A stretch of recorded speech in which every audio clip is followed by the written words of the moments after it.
Wiley. E.J. Manuel is back, and we're joined now by Steelers legend James Harrison. Let's move to Pittsburgh, where the Steelers took a tough loss to the Broncos Sunday. And by Monday, Ben Roethlisberger was on the radio pointing out the shortcomings of his own team, calling out Antonio Brown's route running, offensive coordinator Randy Fichtner's play calling, and rookie receiver James Washington's hands. Well, today, Big Ben didn't back away from putting his own teammates on blast. I think that I've earned the right to be able to do that with as long as I've been here. And, you know, and I'll be just as critical on myself as well in front of you guys as well. What's your approach to how players in the locker room might receive those kind of things? Like, for instance, if you critique a route or something like that? Go ask them. I have no idea. You'll have to ask them. I would hope that they would understand that as the quarterback and the captain that I have the right to do those things. I don't feel like I abuse that situation. So, you know, I don't think there's an issue, but you'd ask them. Big Ben's my favorite player. Is he? Yeah, he's crazy. Oh, okay. Yeah, anybody, he looks like John, plays like John Elway, wears number 7. Love Big Ben. But he's crazy. Yeah. I've earned the right, after I throw the interception that cost us the game, I've earned the right to call out my teammates.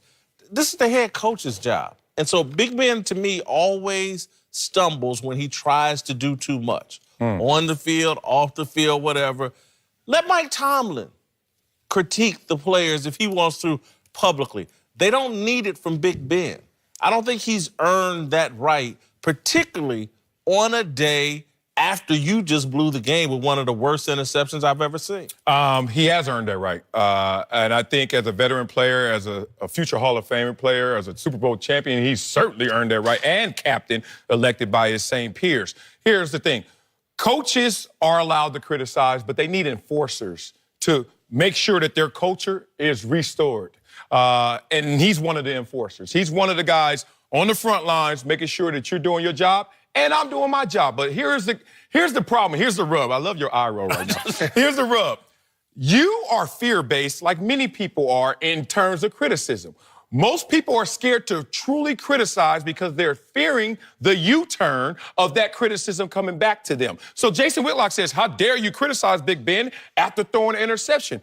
I love Big Ben, who pushes past that fence of saying, don't criticize because you're not perfect either. He says, I know it's going to be a day where I'm going to be the one being criticized. And it was Sunday. And it was Sunday, and it will be another Sunday coming. But guess what? Still doesn't change the reality of this moment. You need to pick it up. You need to pick it up. Oh, you're pointing back at me? I need to pick it up. And I've seen Big Ben in those moments before who's actually took that heat. So I respect Big Ben, who's not fear-based and says, hey, we all got to live by a certain game plan. I'm 6-6 on this. I don't have a problem with it, but I have a problem because you went out and you publicly said it to the media.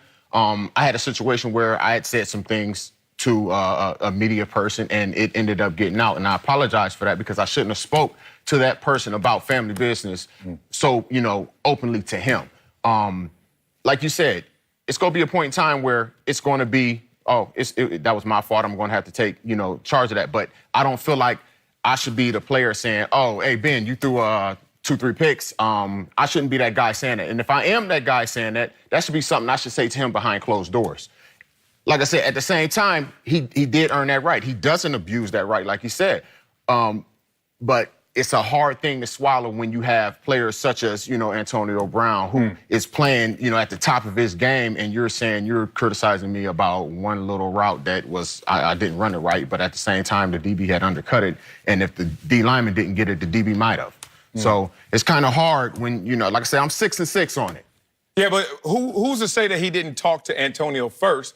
Private matters, a lot of times when you go to the media, hey, we already broke this down. Why does he need to go to the media with it if you talk to him because you one-on-one? old school. Like, y'all keep saying family business. The family model that we all grew up in is not the family model that exists today currently. The family model now is a reality show. Cameras already in there. Instagram and live and my coach talking. 24/7 access.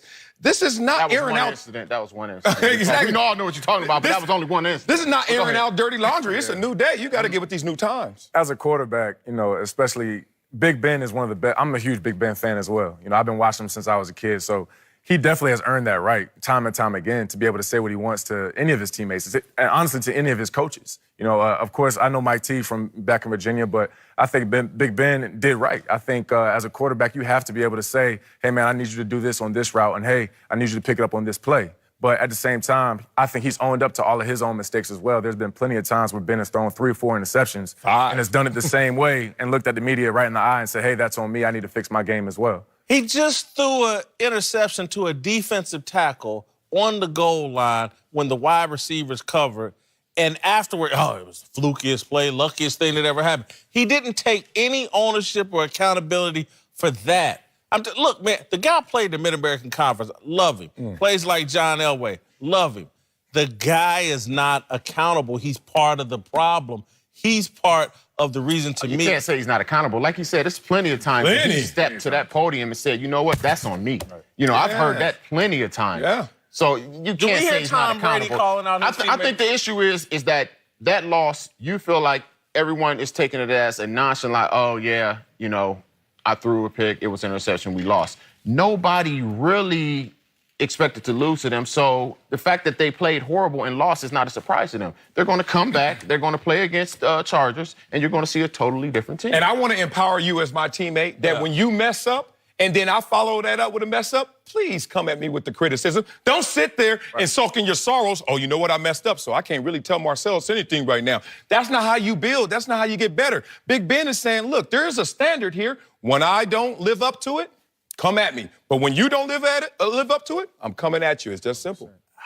I'm going to move on. Coming up, Marcellus shows us the best plays from big men across football. That dude's dude. Hurt!